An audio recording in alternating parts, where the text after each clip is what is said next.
breaking news, and I need you to stay with me for every second of this, because what happened in the Gulf at 4:10 a.m. is not a skirmish, not a miscalculation, and not a warning shot. It is the largest single missile volley Iran has ever fired at an American asset in history. 64 missiles, one target, and a response that arrived so fast that Tehran never had time to reload, reframe, or run. If you are new here, hit like right now and type Lincoln in the comments. I'm your host, and in the next few minutes I'm going to walk you through the attack timeline, the intercept sequence, the one missile that got through, and the 32 minutes that erased 19 Iranian military bases from the map. Let's go. 4:10 a.m., the northern Gulf of Oman. Water temperature, 81 degrees. Wind, 4 knots. Visibility, near zero.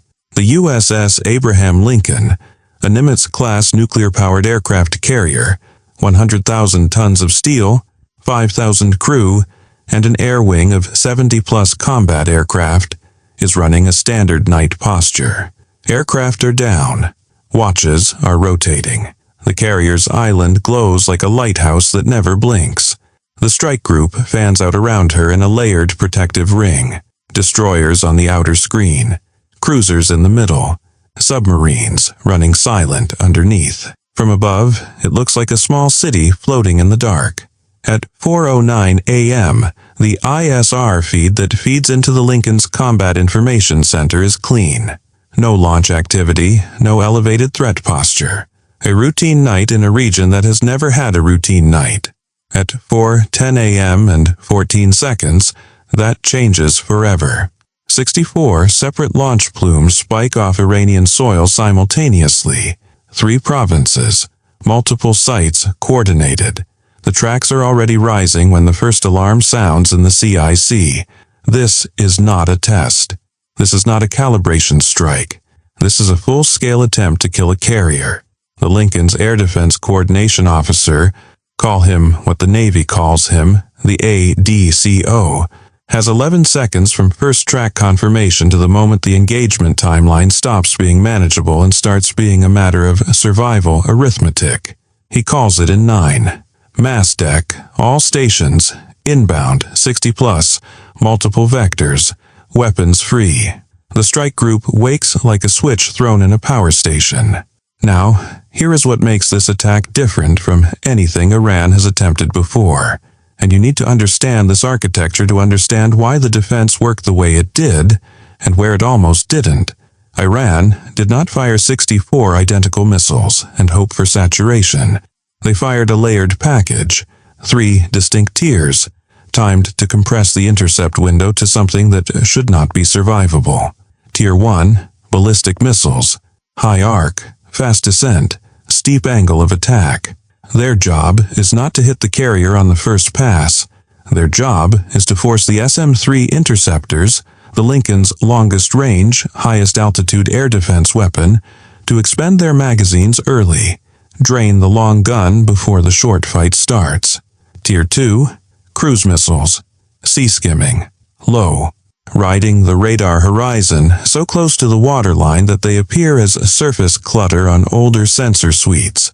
They arrive behind the ballistic layer, targeting a defense network that is already working hard against Tier 1. Tier 3, anti-ship ballistic missiles, the most dangerous component in the package. These are not flying in a predictable arc. They are maneuvering in terminal phase, changing vectors, adjusting descent angles, defeating the predictive intercept geometry that the SM-2 and SM-6 systems were built around.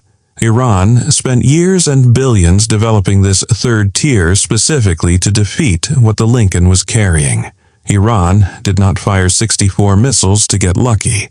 Iran fired 64 missiles to make the Lincoln mathematically impossible to defend with anything less than everything. 4:11 a.m. The outer defense ring engages. The destroyers on the outer screen open fire with SM-3 Block 2A interceptors. These are not defensive weapons in the traditional sense. They are kinetic kill vehicles that leave the atmosphere, acquire their targets in the exo-atmospheric phase of the ballistic arc, and collide at closing speeds that turn a missile into fragments before it ever begins its descent. This is mid-course intercept. This is stopping the threat before it becomes a problem at sea level. The sky above the Gulf fills with exhaust contrails that look almost peaceful from satellite imagery. They are not peaceful. They are the most expensive equation in modern air defense being solved in real time. 19 ballistic missiles die in the upper atmosphere. They never become a carrier problem, but 45 remain. 4:13 a.m. The middle defense ring engages. SM-2s and SM-6s cycle through vertical launch cells and firing sequences that the Navy trains for but rarely needs at this tempo.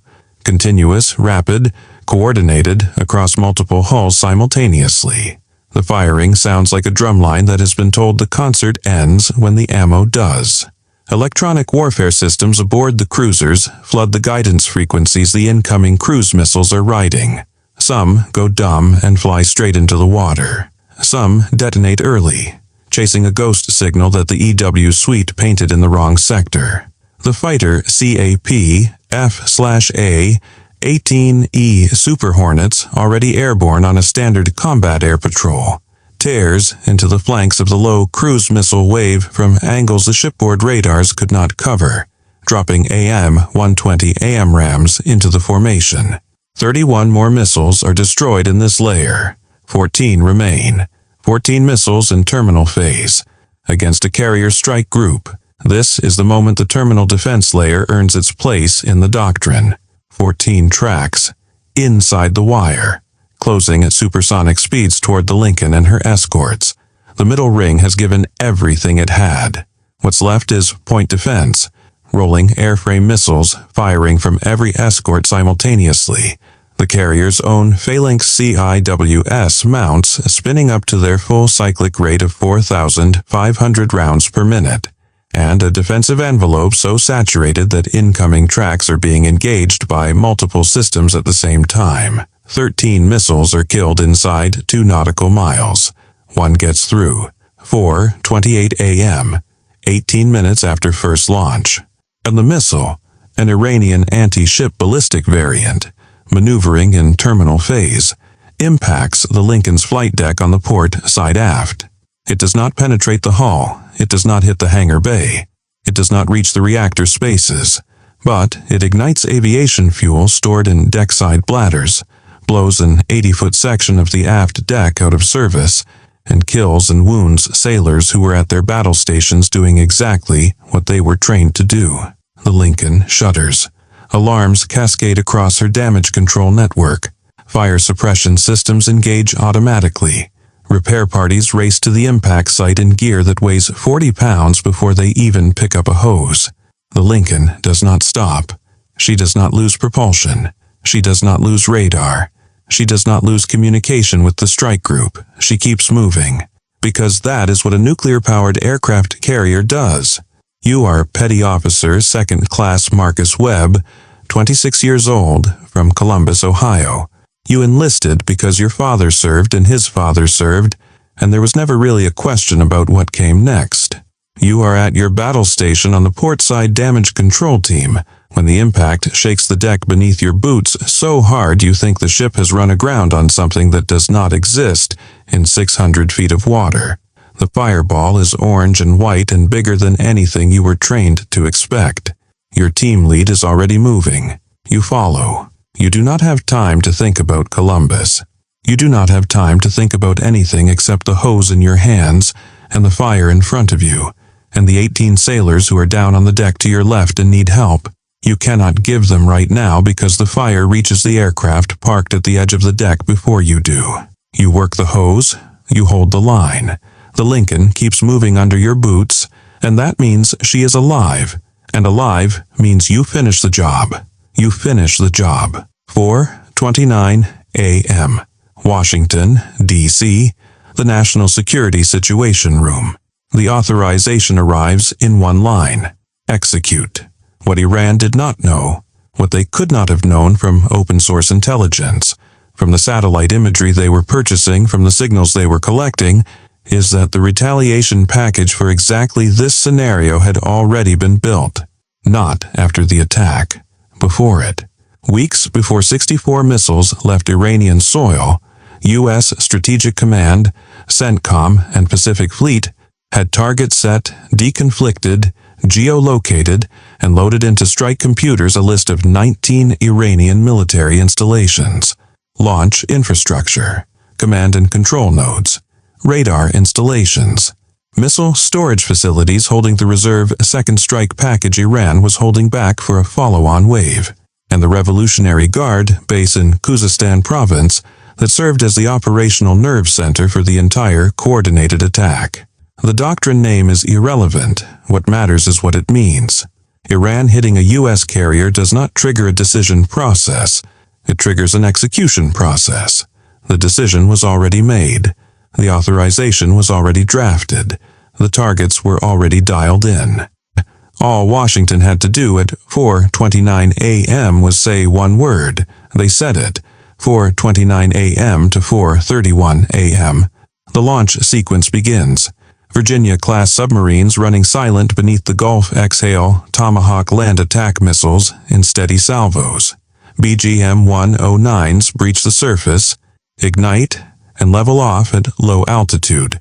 Terrain following, GPS guided. Fuel air timed to arrive simultaneously across all 19 target sets regardless of distance.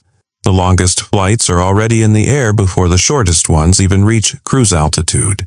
2 B-2 Spirit stealth bombers, already airborne on a pre-positioned mission that was planned before this night but updated en route, receive their final targeting packages via encrypted uplink. They do not change course, they do not accelerate, they do not need to. B-2s do not rush. B-2s arrive. And, on the Lincoln's damaged flight deck, fire still being fought on the port side aft, deck crews working around the burn zone, the first FA-18E Super Hornets are being armed and positioned for launch.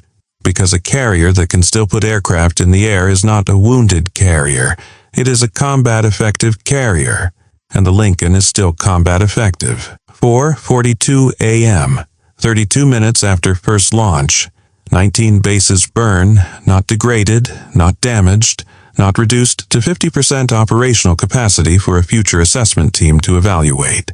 Gone.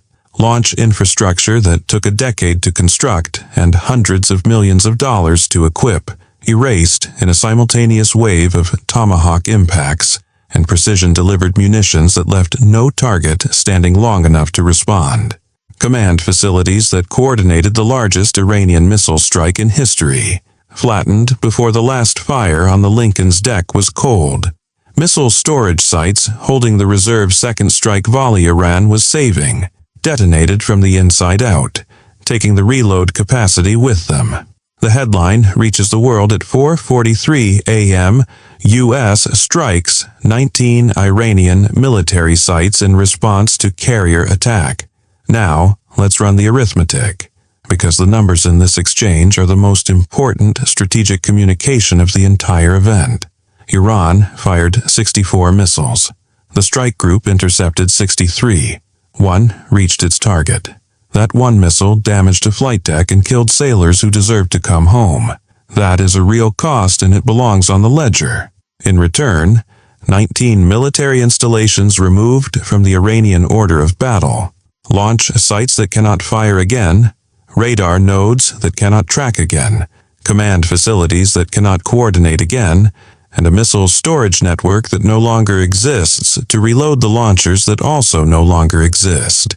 The asymmetry of exchange is not subtle, it is the entire message. Iran expended its largest single-use missile attack in history, absorbed its largest single night of infrastructure loss in history, and did not sink the ship.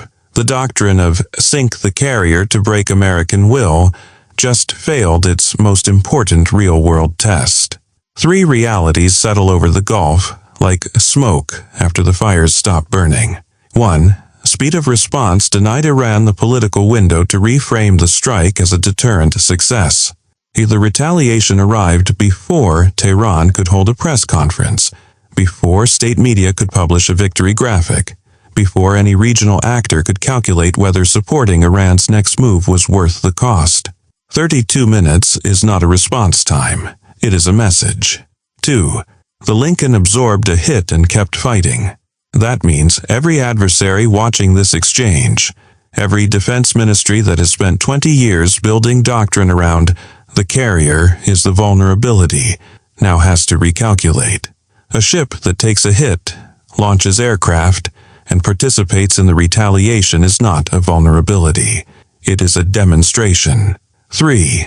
Iran's offensive missile capacity just took a loss that will take years and billions to rebuild. Not weeks, years. The reserve second strike volley is gone. The command infrastructure that coordinates multi-site, multi-tier, layered launches is gone. Whatever Iran planned to do next, they are doing it with a fraction of what they had at 4:09 a.m. Was this the end of the escalation, or the beginning of the war? Comment, deterrence holds.